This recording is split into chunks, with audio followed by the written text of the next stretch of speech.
The September air carried a crisp bite as Mike Hansen pulled his weathered Ford pickup along the winding mountain road deep in the Oregon Cascades. The ancient evergreens towered on both sides, their dark silhouettes stretching endlessly toward a pewter sky that promised rain.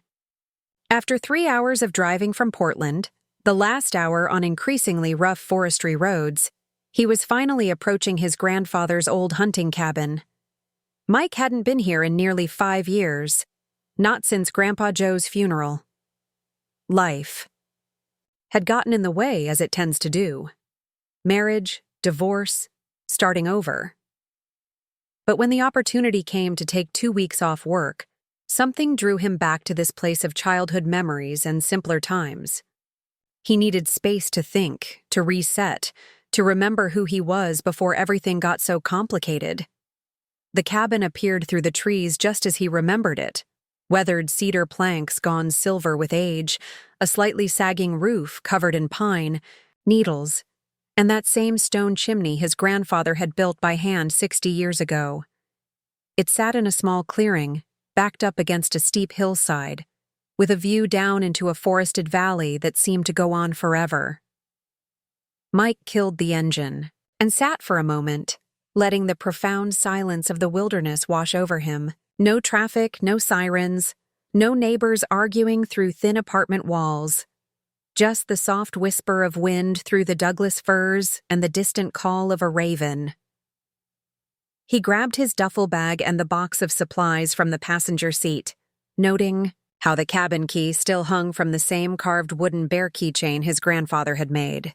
The door protested with a familiar creak as he pushed it open, and immediately he was hit with a flood of memories triggered by that unique smell of old wood, leather, and decades of campfire smoke that had seeped into every surface.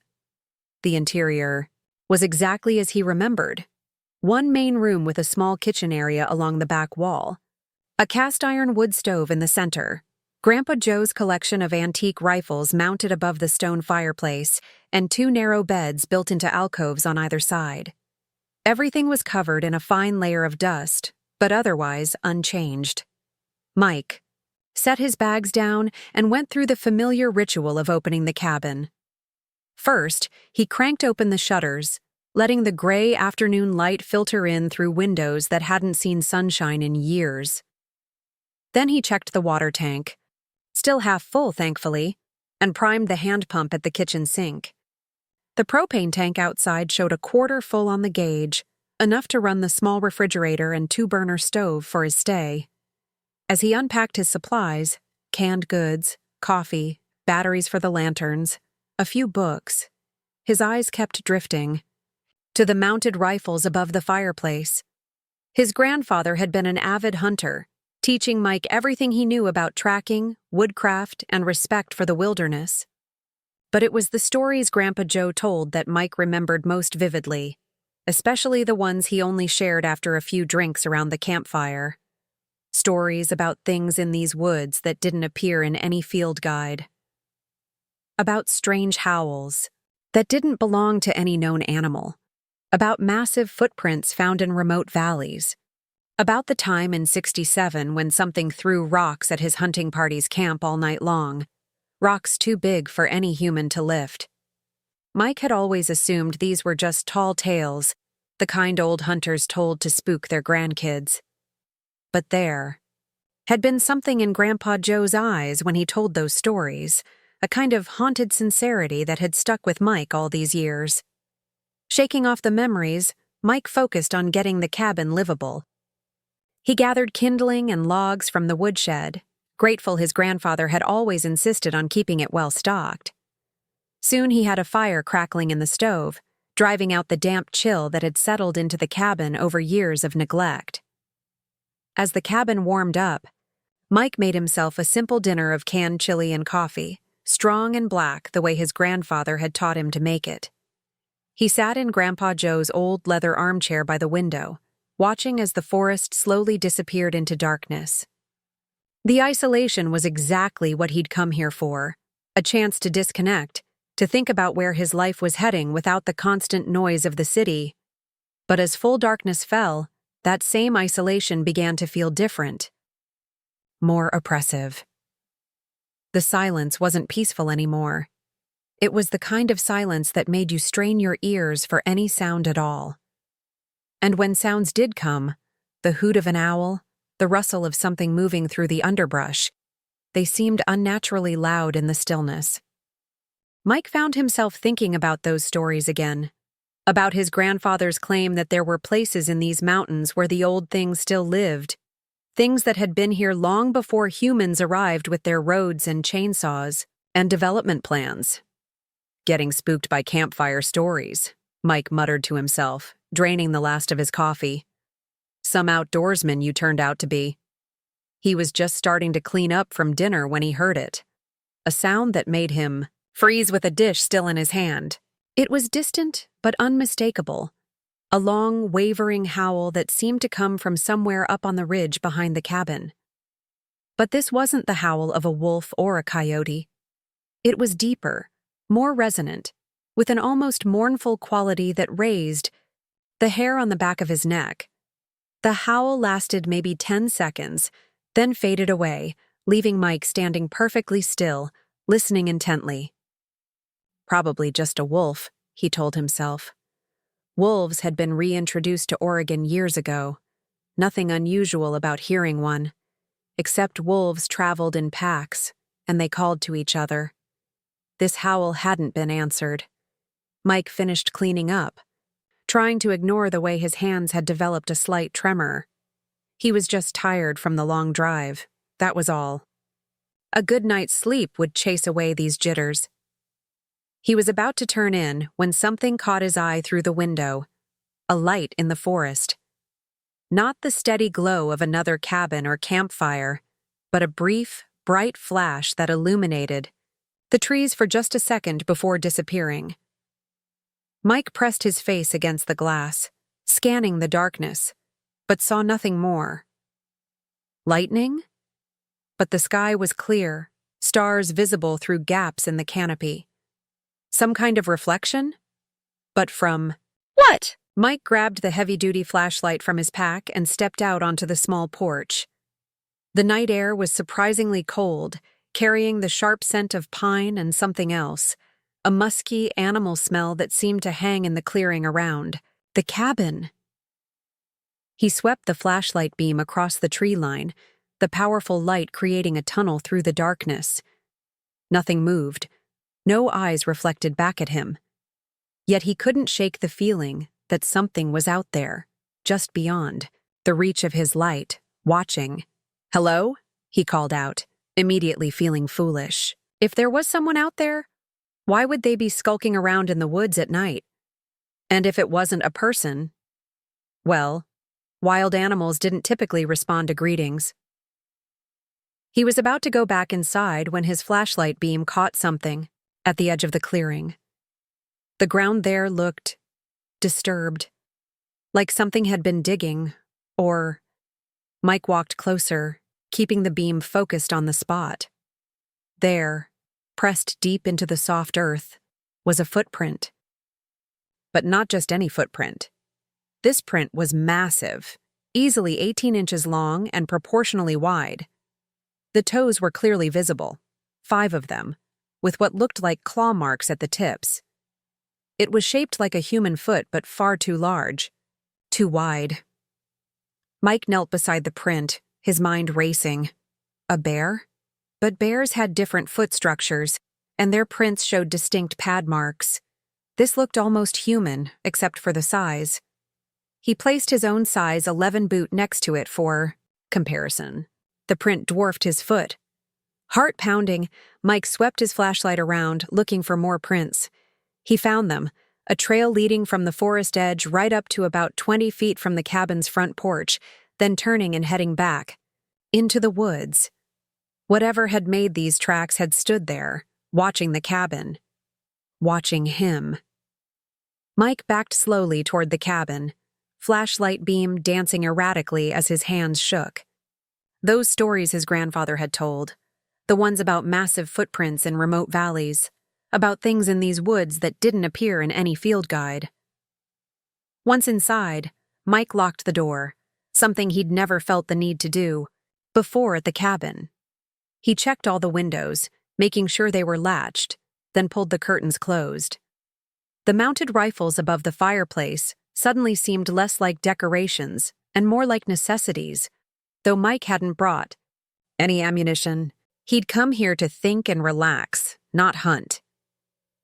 He sat in his grandfather's chair, flashlight in his lap, trying to process what he'd seen.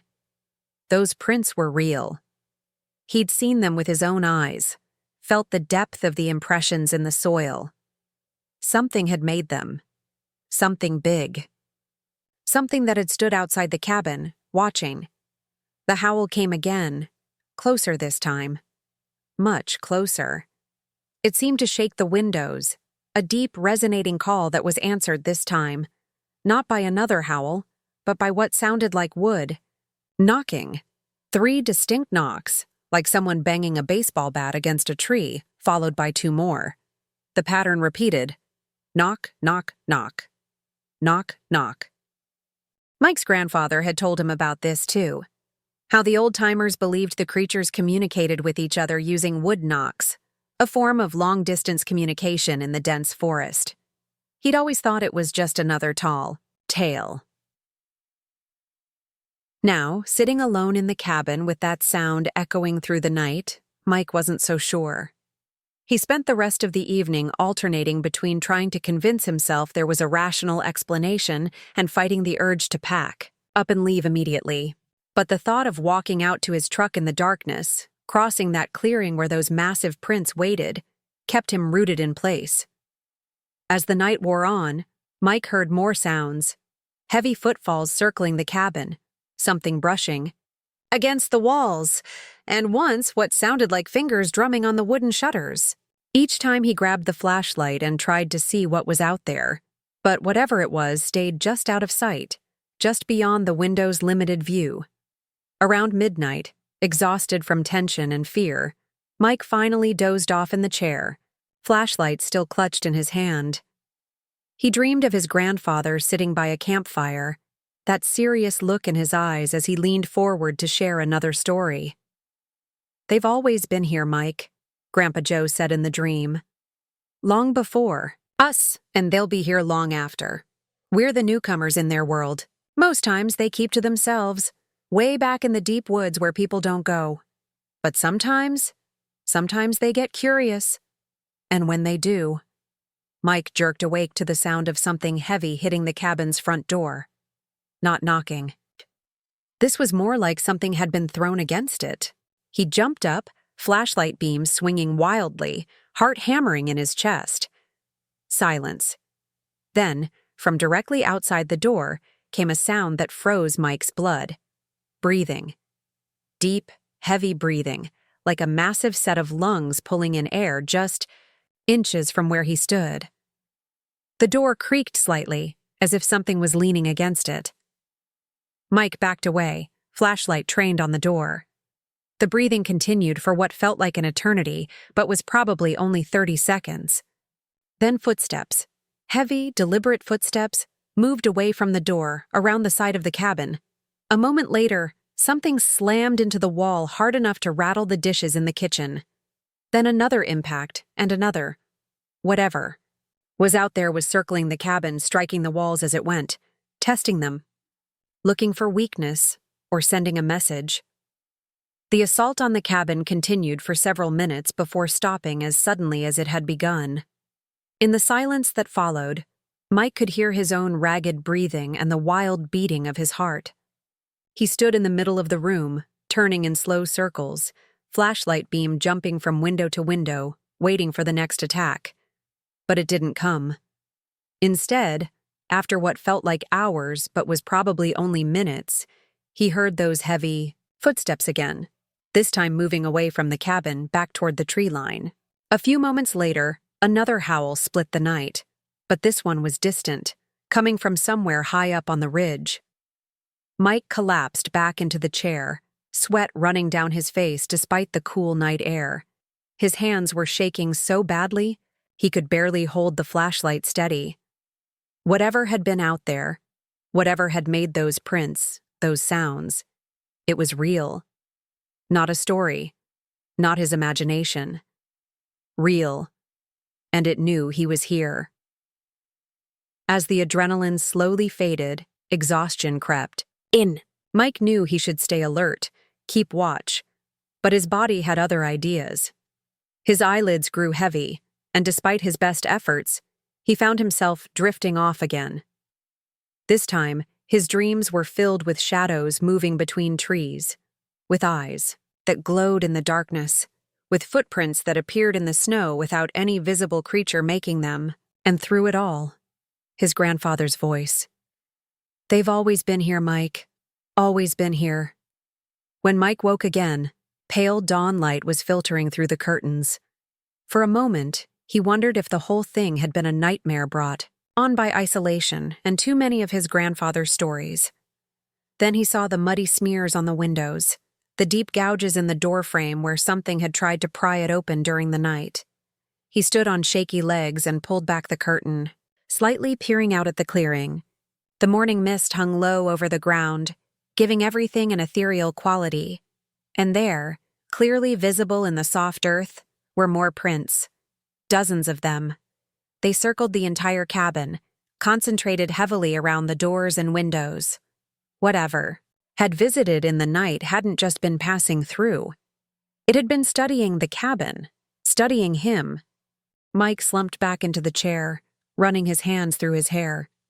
He'd come here looking for solitude, for a chance to clear his head and figure out his next steps in life. Instead, he'd stumbled into something that challenged everything he thought he knew about the world. As the morning sun burned away the mist, Mike found himself thinking about his grandfather's stories with new understanding. Grandpa Joe hadn't been trying to scare him with tall tales. He'd been preparing him, passing down knowledge that couldn't be found in any book or documentary. The question now was, what was Mike going to do with that knowledge?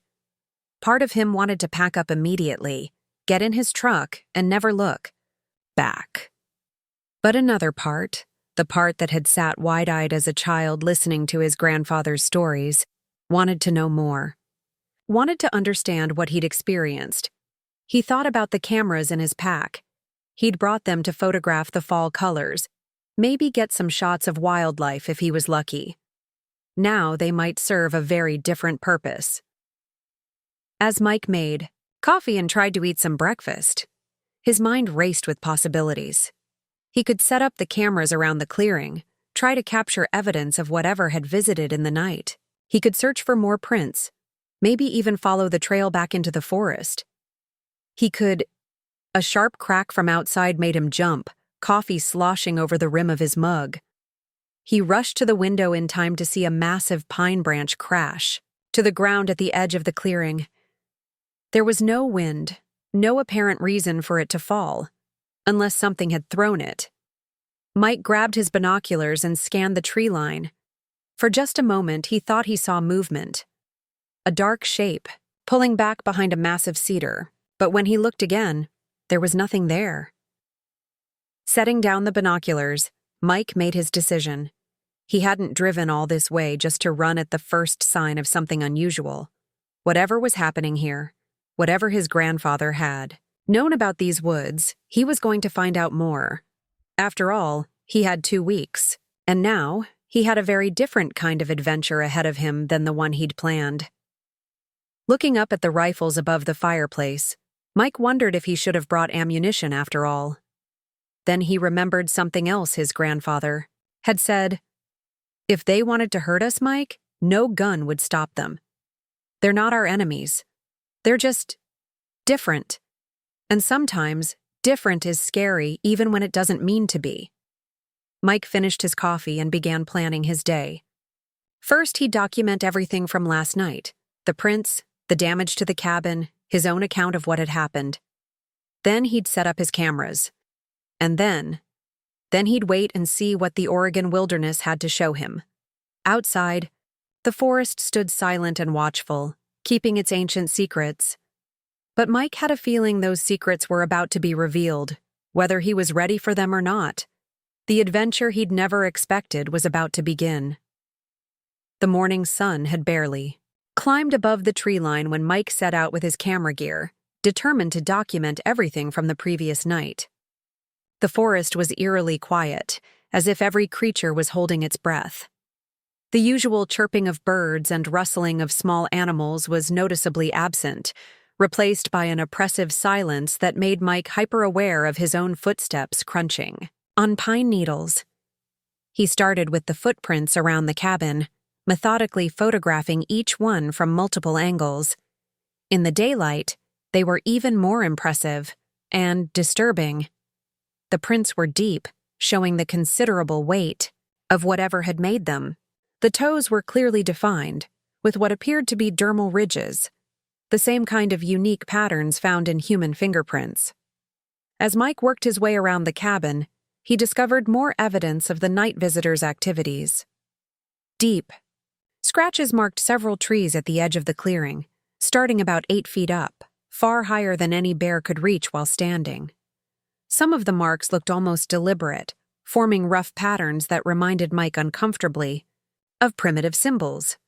He was photographing a particularly deep set of scratches when he noticed something else. Hair. Dark, coarse strands were caught in the rough bark, some of them over 8 inches long.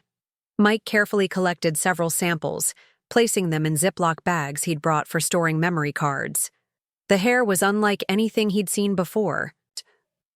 Too coarse for human hair, but lacking the hollow core structure typical of deer or elk hair. Setting up the trail cameras proved more challenging than expected. Mike's hands were shaking, whether from lingering adrenaline or the growing realization of what he might be dealing with. He wasn't sure. He positioned 3 cameras around the clearing, angling them to cover the main approaches to the cabin. A 4th went near the disturbed earth where he'd first discovered the footprints. As he worked, Mike couldn't shake the feeling of being watched. Several times he spun around, certain he'd catch something observing him from the trees, but the forest remained stubbornly empty. Yet the sensation persisted, a prickling awareness that made the hair on his arms stand on end.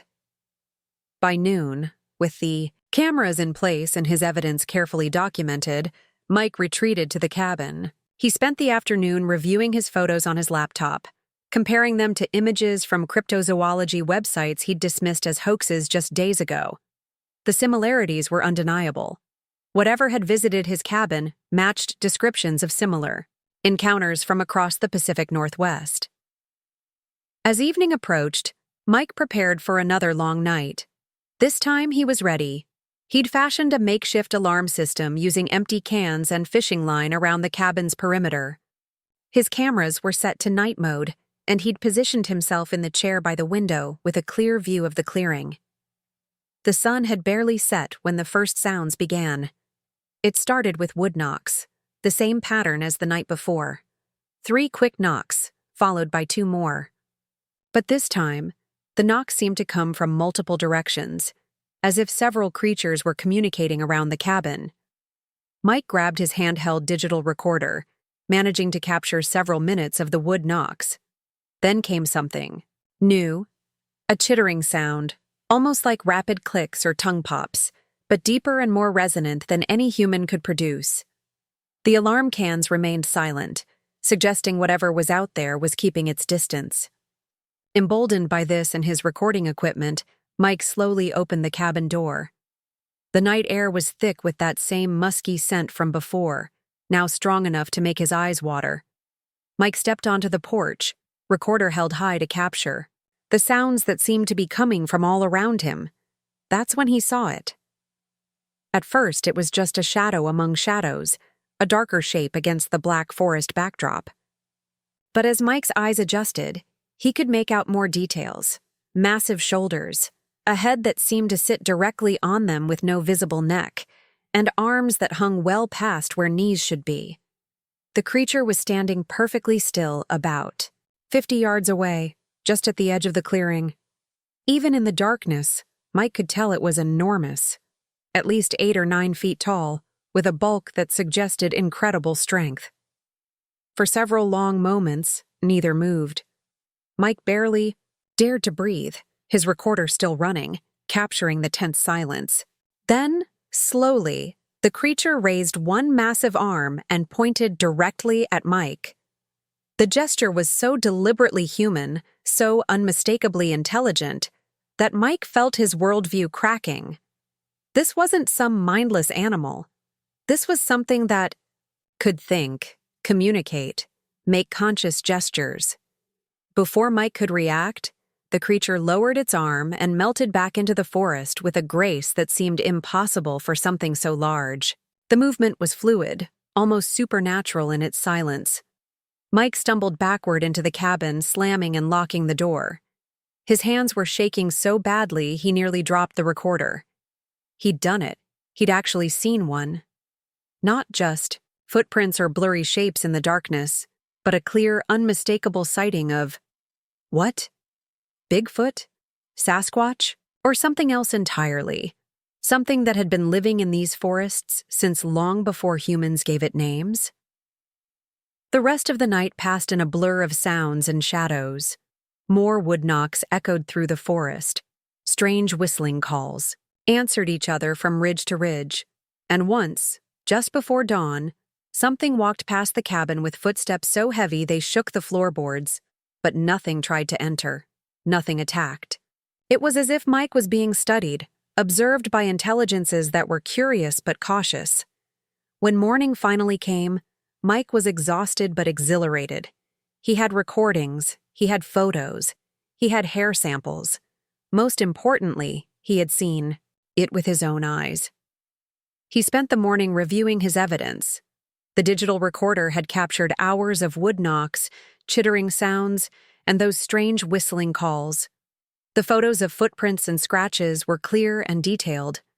But it was what the trail cameras had captured that truly stunned him.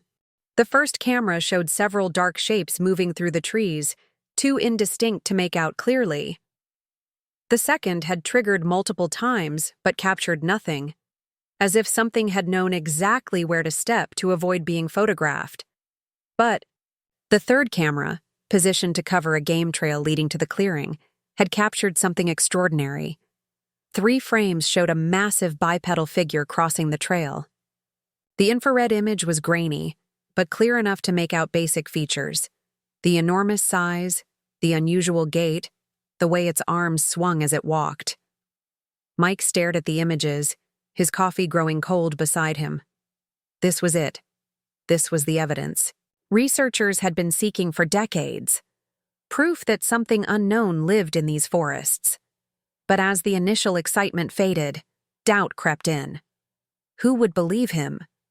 The scientific community had dismissed such evidence before. Even with photos and recordings, skeptics would claim hoax, misidentification, or delusion. More troubling was the ethical question. If he revealed this evidence, what would happen to these creatures? Would their habitat be overrun by researchers? Tourists? Hunters? Would they be captured, studied, displayed? Mike thought about that gesture from the night before, the creature pointing at him. It had been deliberate, meaningful. These beings, whatever they were, had intelligence. They had culture, communication, social structures.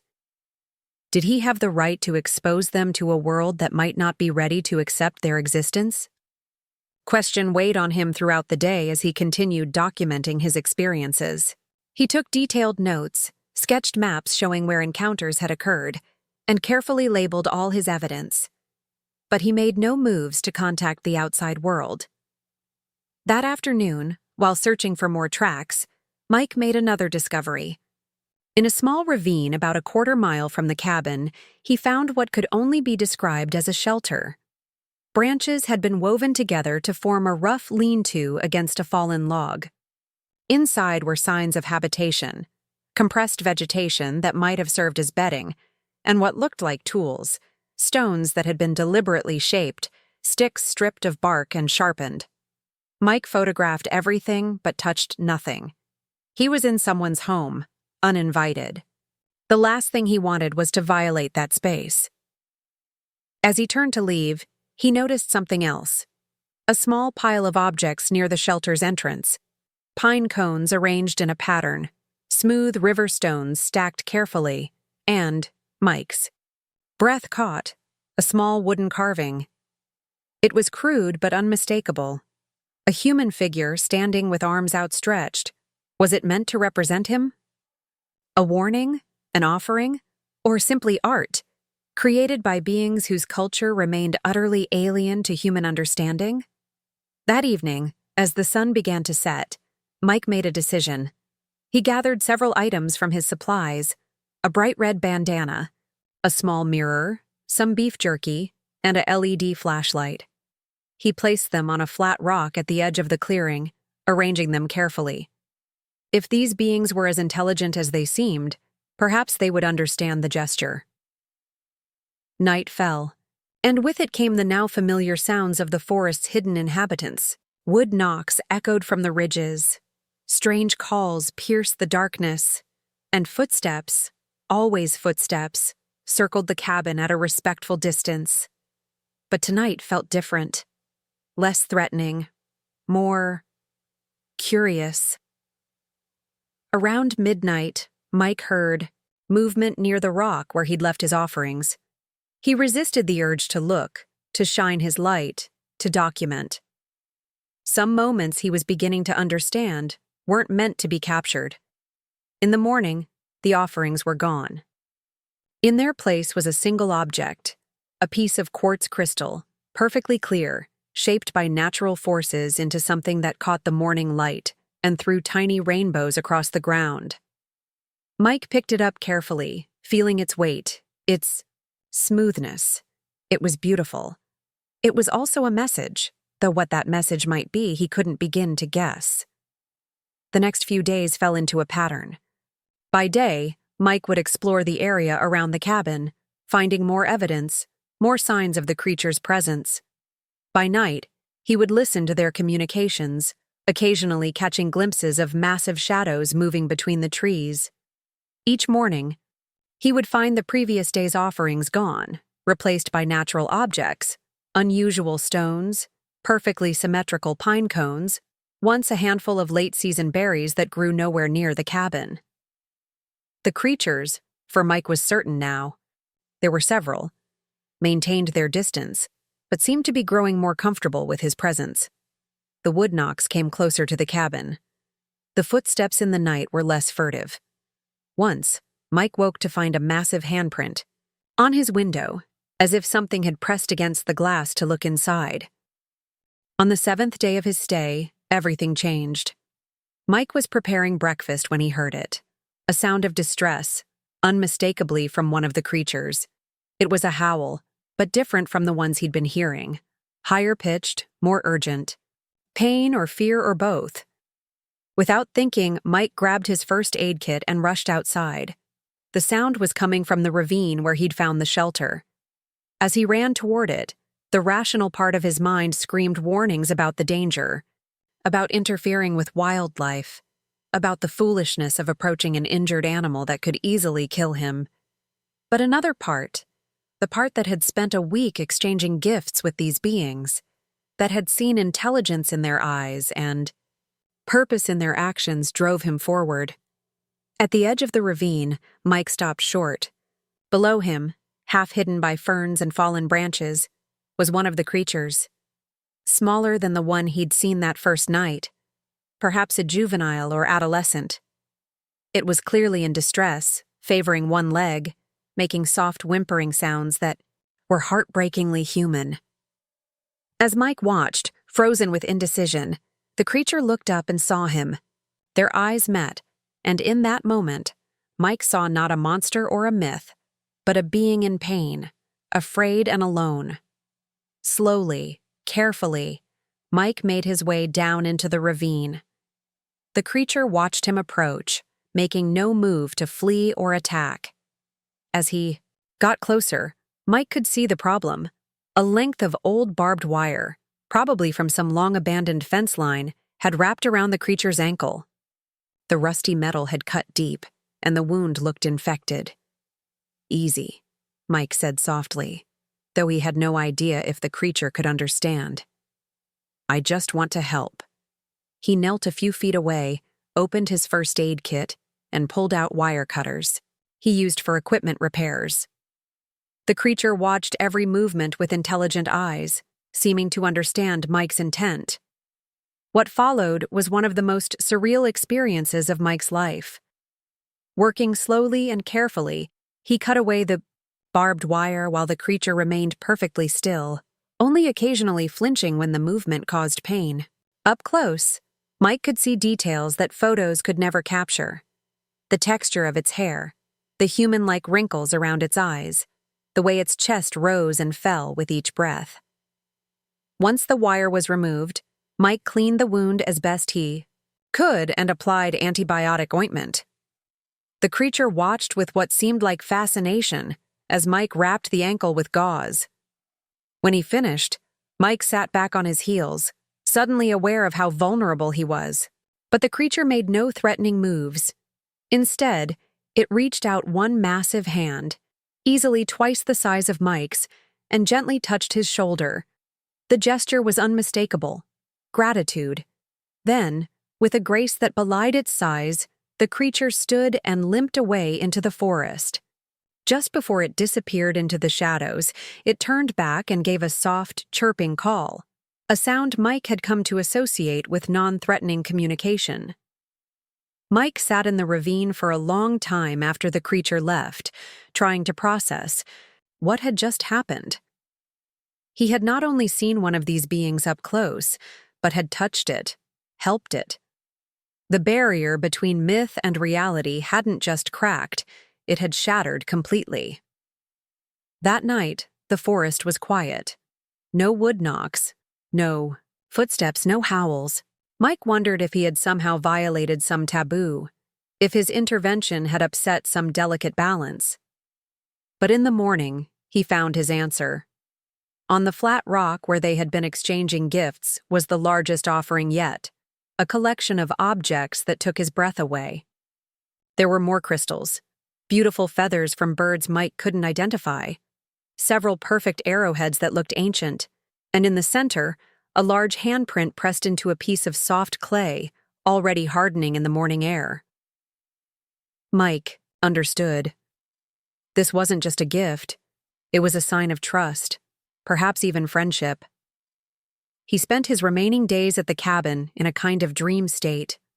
The creatures grew bolder, sometimes visible at the edge of the clearing during dusk. Mike continued to photograph and document, but more carefully now, always respectful of their obvious desire for privacy. On his last night, as Mike sat on the porch watching the sunset behind the mountains, he heard familiar footsteps approaching. He didn't turn, didn't reach for his camera. He simply waited. The footsteps stopped just at the edge of the porch. For a long moment, there was silence. Then, in a voice so deep it seemed to vibrate through Mike's chest, came a single word: friend. The pronunciation was rough, guttural, but unmistakable. Mike's eyes filled with tears. In all his wildest dreams, he had never imagined this moment. Actual communication with a being that science said didn't exist. Friend, Mike repeated softly. The creature made a sound that might have been approval, then turned and walked back into the forest. Mike watched until the massive form disappeared among the trees, knowing he would probably never see it again. The next morning, Mike packed up his gear, carefully storing all his evidence, his recordings, his photographs. But as he prepared to leave, he made a decision that would have seemed impossible 2 weeks ago. He formatted the memory cards, erased the recordings, destroyed the physical evidence. He kept only one thing: the handprint in clay, now fully hardened. A reminder that some mysteries were worth preserving, that not every secret needed to be revealed. As he drove away from the cabin, watching it disappear in his rearview mirror, Mike thought about the story he would tell.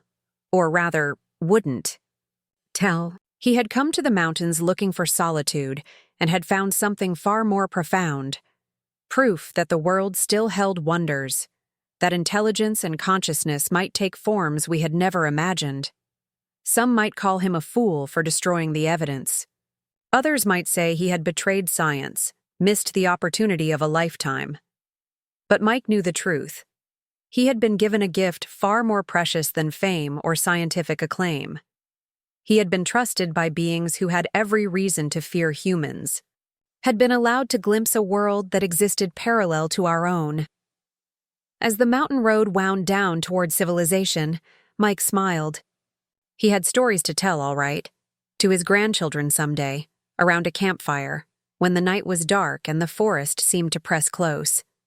Stories about the things that lived in the deep woods, the old things that had been there long, before humans arrived.